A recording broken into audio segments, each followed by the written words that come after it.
See, the term casual itself would tell you that it's unintended. It's we shouldn't formalize it. And there's a certain joy in things being natural. Wouldn't you say so? I mean, that's I think precious. Do you want society to be highly engineered and structured, where all our engagements with each other as fellow human beings, as fellow members of society, should be ordained, should be regulated? Is that the kind of society that we want? For in the name of security, do we want CCTV cameras every 5 meters? Is that what we want? It'll give us security, but at what price? You know. So I think we need to ask ourselves some basic questions. What kind of society we want to be? Society has become a lot more complex and a lot more complicated. In the 1960s, for example, when I was growing up, life was very simple. You know, we would call each other names, my friends and I, Chinese, Malay, Indian, Eurasian, we'd call each other all kinds of names. But we knew each other well enough to know that those were terms of endearment. I have this classic story, right? A very good friend of mine in school, right? A Malay boy.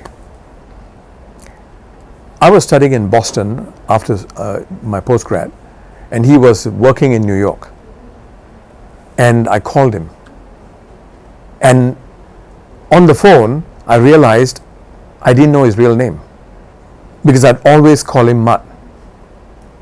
So I said, "Hey, Mutt." Then he said, "Hey, you forgot my name, right?" I said, "Actually, yeah." There was no offense taken, because we grew up at a time when these were terms of endearment. There was time for us to investigate. There was enough, society gave enough time for us to interact with each other and learn to trust each other. When you trust each other, you actually understand where the other person is coming from, yes? And why did we trust each other? Because we had more time to play. At 4 o'clock every day without fail, we would be playing. And while we are playing, we will punch each other, kick each other, and then in 10 minutes we are friends again. Trust is built when there is an opportunity for human interaction. Today, that opportunity for human interaction is gone. And we blame ourselves. I don't blame technology. Technology is just a means. But we have misused technology to a point where I'm guilty of it. I live in a 3-story house. My wife and I WhatsApp each other in the same house. My colleagues sitting in the same office WhatsApp each other.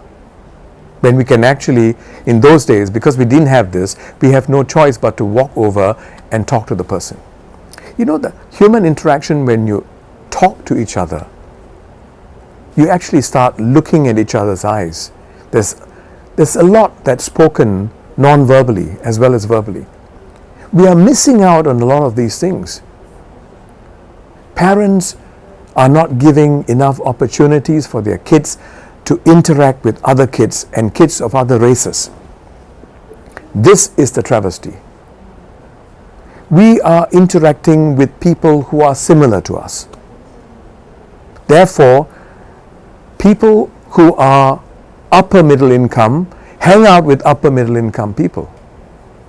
You hang out with people who are like you racially, who are of the same religion, because you go to church, for example.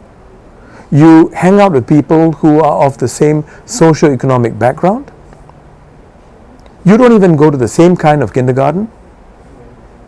If you do well, and most of those who do well happen to come from increasingly the well-off families because they can afford tuition, they go to the top schools. You see what I'm saying? So society is a lot more stratified. It's broken up. Society wasn't so stratified in the 1960s and 70s. You know what I mean? Everybody was poor. Today it's stratified. It's less broadcasting, is a lot more narrowcasting. there are a lot less intersections between people of different backgrounds. What do I mean by that? Look at HDB flats today. Do you see common corridor anymore? Those days you had a common corridor, and capoism was the order of the day. You would be watching TV at home, you will see from outside the corridor, 5 people are standing and watching from outside. You don't mind it. You knew each other, you knew each other's name because all the doors are open, windows are open. Today, you don't even have a common corridor. Everybody is more into privacy. You can live next door to your neighbor for 15 years and not know them, and not partake in each other's ceremonies and culture. When I was growing up, for Deepavali, my parents would dress us all up. Our job was to bring all the cookies to all the non-Indians. For Chinese New Year, the Chinese friends would bring all the cookies to us. We used to hang out in each other's homes and partake in each other's cuisines. Do you see that happening? We have no time for it. So how do you expect trust to be built? So we start with distrust, and then you work towards trust. But those days, we started with trust until you had reason for it to be challenged or broken. So you take television. Those days, we had only 2 television stations, Channel 5 and Channel 8. Did you know that in Channel 5, you had 2 languages, English and Malay. Malay. Channel 8 had Mandarin and Tamil. What was fascinating was Tamil newscasters would be recognized in Chinatown, because those days we had no remote control, so you had to walk 5 steps to change channel. So most people would carry on watching Chinese programs if you're Indian, and a lot of Indians used to watch Indian programs, Tamil programs. Remember, every Thursday and Friday we had part 1, part 2 of Tamil movie. A lot of Chinese friends would watch it. When you go to school the next day, there's a very high chance that all of you have watched the same program. Today, what are the chances of us watching the same program last night? First of all, most people don't even watch TV. You watch TV on your laptop. And there are so many channels that the chances of you having the same shared experience is almost 0. So you see what I mean? There are fewer and fewer opportunities for us at a human level to understand each other, to interact with each other, even to fight with each other. Do you know the sad part is we don't even fight with each other? Couples who don't fight don't live together. Because to fight, you must care. Correct? You must care about your intersection. So there's so much of emphasis on harmony that you may not get social cohesiveness. Because social cohesiveness comes when you allow people to interact naturally. Plus and minus. For us to understand each other and misunderstand each other and then understand each other better. So that's the reason why. And also because social media has come in. Everything is abbreviated. I remember telling my niece, telling her how much I love her. Right? Long story, on WhatsApp. And after that, her reply was K. I was deeply hurt. Can't even say okay, it's K. After I'm writing long story how much I love her. But that is the nature of the world we live in, social media. It's in bits and bytes. And you know what? It bites. I think as individuals, we have to first start asking ourselves if we want to be connected. Besides being connected to a phone, do we want to be connected as fellow human beings? Because we will all pay a price at some point if you are not connected at a human level. And you don't need government programs to connect with each other. The government is doing a good job in trying to get people together, but it's all too structured. We should actually, as parents, first start saying, we want our kids to interact with each other. We want our kids to bring their friends to our home. If my daughter is hanging out only with Indians, I would be concerned. I would ask her, why aren't you having more Chinese friends? It's very unnatural for you not to have Chinese friends in Singapore, right? Chinese comprise 75%. How can you not have Chinese friends? I want her to mix around with her friends. I want her to go and on Chinese New Year, go and get a cheongsam and wear a cheongsam. You see what I mean? Parents need to also nudge their kids to move in that direction. So, parents, I think we have abdicated our responsibility and left it too much to government and schools. And there's no point blaming government for everything. There's no point blaming schools for everything. They're meant to teach. We, as parents, are the custodians of character. Correct? We must actually allow them to open their minds by giving them the experience of exposure. But if we don't allow that, if we only make them interact with the same kind of people, then we are to blame. So I think it starts with parenting. Then the school system. I think we need to really rethink some aspects of school system. For example, the SAP school system, right? Special Assistance Program schools. As you would know, the intention is great. The intention is to create a generation of Singaporeans who are effectively bilingual, first language level in English and mother tongue, Chinese in this case. SAP schools are all for Chinese mother tongue, first language level. And I think in terms of achieving that objective, we have got brilliant students, academically bright, who are very good in Mandarin, who can then go out there and in a globalized world, especially where China is dominant, to go and play an active role there. But while you're doing that, I think we must also make sure that they don't lose out in the basic interaction with people of other races. Imagine if you are in a primary school, SAP school, secondary SAP school, JC SAP school like Hua Chong, for 12 years of your life, you have no interaction with someone who's non-Chinese. At least the boys have national service for 2 years, where they are forced to interact with people who are different. But the girls, I met young ladies who are 21 years old who have not had prata in their life. I met one lady who didn't know what mee goreng was, who went through the Singapore school system. That must be alarming, isn't it? But do you blame the kid? No. So, SAP schools, I'm not saying scrap SAP schools, but you need to go out of your way to make sure that the kids have some other means of exposure to people of other races, and not just cursory, not just on WhatsApp, but encourage them to go and hang out in each other's homes. That's where you understand, right? Where you partake in each other's food, cuisine. Of course, bearing in mind certain limitations, right? The Muslims may have certain limitations there, but bearing in mind all those things, we still have enough kind of interaction. But tasting their own food, going in there and understanding their worship system. Correct? I used to hang out in my Muslim neighbor's house, and I understood the prayer system. When you're a child, you ask a lot of inconvenient questions, and that's how you grow, right? I remember attending my friend Gulam's circumcision ceremony, right? And I tell you, it's a big ceremony. There are 300 women sitting on the floor watching you as a 10-year-old being circumcised.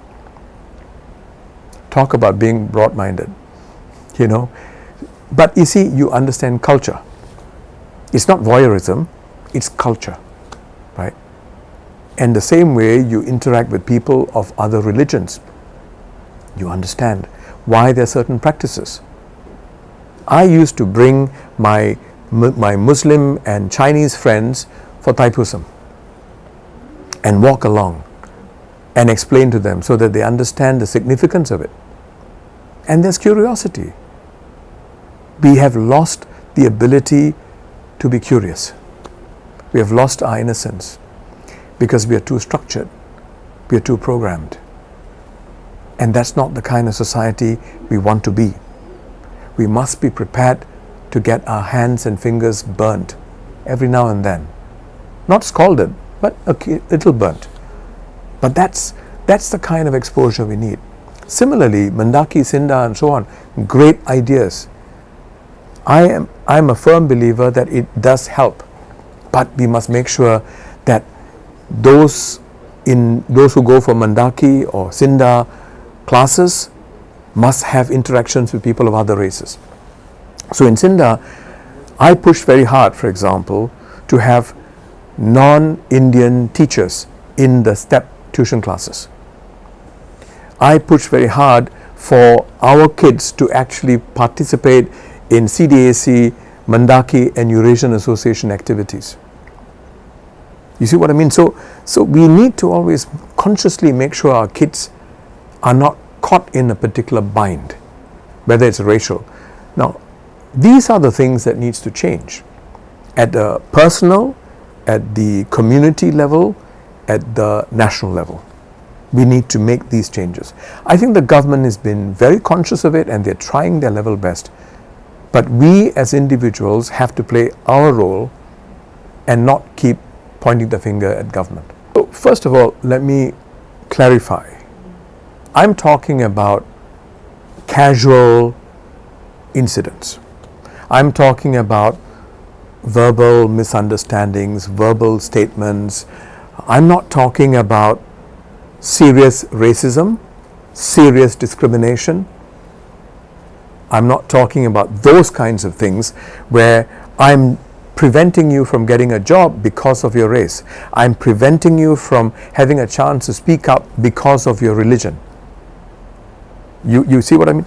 Those are serious matters, and those there should be legislation, and there is legislation like the Sedition Act, for example, that is meant to take care of it. Right? Now, I'm talking specifically about those misunderstandings that come about when you take certain liberties with each other, where you're experimenting and understanding the lines of communication between individuals and between groups. So in those circumstances, there's this other factor, that other term that keeps coming up called Chinese privilege in our society, right? It actually comes from the white privilege concept in the USA, right? Now, the Chinese privilege, what does it mean? It doesn't mean that the Chinese are intentionally seeking privilege.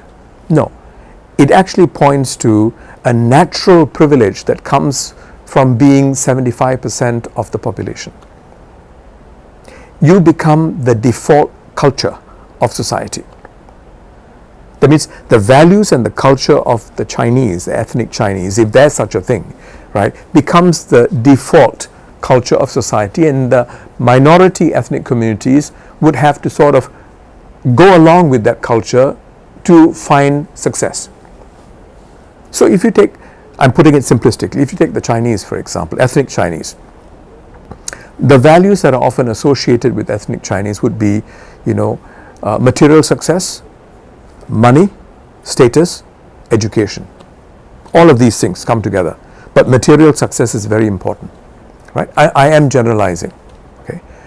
Now, if you look at the Malay culture, I'm talking about Malay, not Muslim culture, Malay culture, right? It's a little bit more bohemian. If you look at the culture in its origins, many of them were what was referred to as orang laut, right? People of the sea. They were people in the Malay archipelago who would actually not have a permanent home. They would fish, some of them were pirates, they would move around different parts of Nusantara, which is the Malay archipelago, right? Now, their culture didn't have too much of emphasis on material wealth accumulation. It was about family. It was about spending time at home and family. And until today, you can still see deep down that is Malay culture. It's not about accumulation of wealth, but it is about making sure that you spend enough time. A friend of mine told me, right, if you don't know, if you go to the beach on a weekend, you'll think Singapore is 75% Malay. And the Malay, 3 generations cooking and having a great time. And then you hear drumming, and that's a bunch of Indian guys playing drums and having fun in their own way, right? But you see what I mean? There are certain stereotypes. Now, so Chinese privilege is really about that. It's unintentional. So here's what it is. When you have a situation where you're going for a committee meeting, let's say a CCC committee meeting, Citizen Consultative Committee meeting, and a lot of them would be Chinese and Chinese speaking Chinese, right? But technically the discussions are to be in English because you will have some members who are non-Chinese, but they would suddenly go into speaking in Mandarin.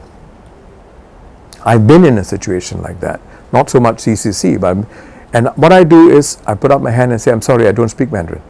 Could you all speak English, please? I'm not offensive in the way I say it, I'm just matter of fact. Because I'm not assuming that they're doing it to offend me. They're doing it because momentarily they forgot that I existed. Although I do think it's difficult to ignore me, but they do ignore me, So, you see what I mean? There's no need to get offensive or be offended. Now, that's a more direct way. Now, another one, you're in a lift. 10 people in the lift. Typically speaking, 8 will be Chinese, right? If you look at the demographics, 8 should be Chinese. And they go in that small crammed circumstance, they'll start speaking in Mandarin. Are they doing something wrong? No, because it's their right to speak in whatever language they want in a non-official setting. But that's Chinese privilege. Because it suddenly hits you that you are small compared to them. They're not breaking the rule. They're not doing anything seditious. They're just being a little less sensitive than they should be. That's not the place where you tell them, can you speak? They're not even talking to you. You can't tell them speak English. But my point is, if you're a non-Chinese in that lift situation, don't get overly offended by it. This is the reality of living in a society where 75% are Chinese. Don't get too affected by it, but I think a message to the Chinese would be, understand why the non-Chinese get sensitive even though you don't mean it. It is natural for people to get sensitive when you are 13% of the population and 9% of the population compared to 75%. So don't brush it off as you're being oversensitive. Understand where the sensitivities come from and try your best to be a little bit more tactful, and don't brush it off. The same way, we should also not do this. Now, the third thing to understand is, don't resort to reverse racism. 2 wrongs don't make a right. There was a classic situation. This lady comes home. She's a banker. She comes home, gets into the lift to go up to her flat. She's an Indian lady. She gets into the lift. Mother, Chinese, and 2 kids come in. The 2 kids straight away do this, cover their nose. And the mother starts laughing. It's an awful experience.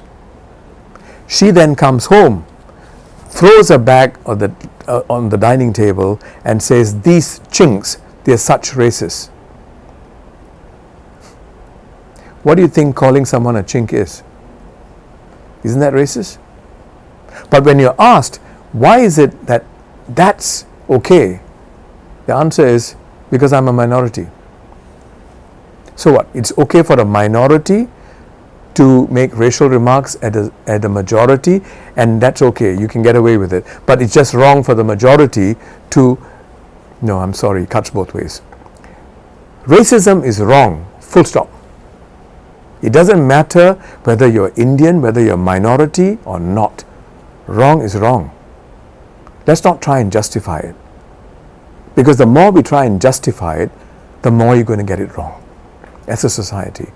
Similarly, gender discrimination is wrong, whichever way you see it. If it's discrimination, it's wrong.